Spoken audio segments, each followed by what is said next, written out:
ढोलिया बाजै हो बहुत नीक लागै हो बहुत नीक लागै हो बहिनी ढोलिया बाजै राजा दशरथ लहुअरवा कौशल्या दुअरवा कौशल्या देई हो ढिमिक ढोलिया बाजै बहुत नीक लागै बहुत नीक लागै हो बहिनी ढोलिया बाजै राजा दशरथ दुआरवा कौशल्या देई दुआरवा कौशल्या देई हो कौशल्या देई के आंगन हो हंसी हंसी पूछै गुरु वशिष्ठ मुनि सुना राजा दशरथ सुना राजा दशरथ हो राजा कवन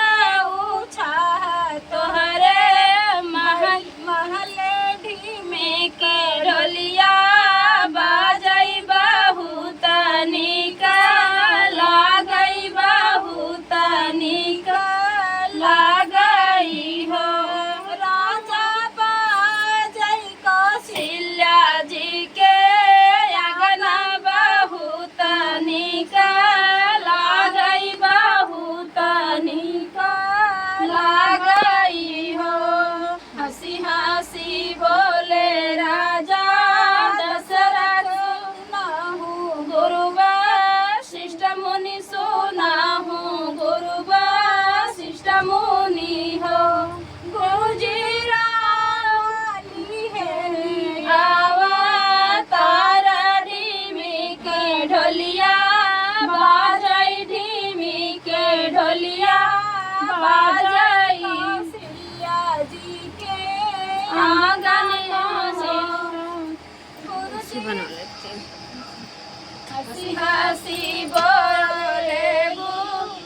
हंसी हंसी बोले गुरु वशिष्ठ मुनि सुना राजा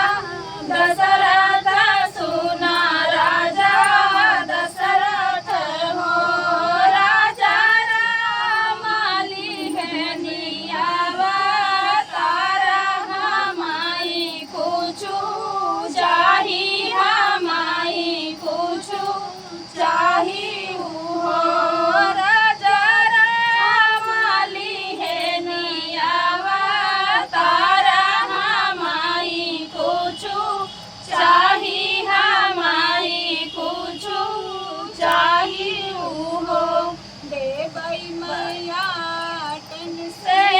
बाटन सोने के सिंहासन सोने के सिंहासन हो गुरुजी देवैया जोधिया के राजा जनक जुग बिहसै जनक जुग बिहसै हो गुरुजी देवैया जोधिया के राजा जनम जुग बिहसै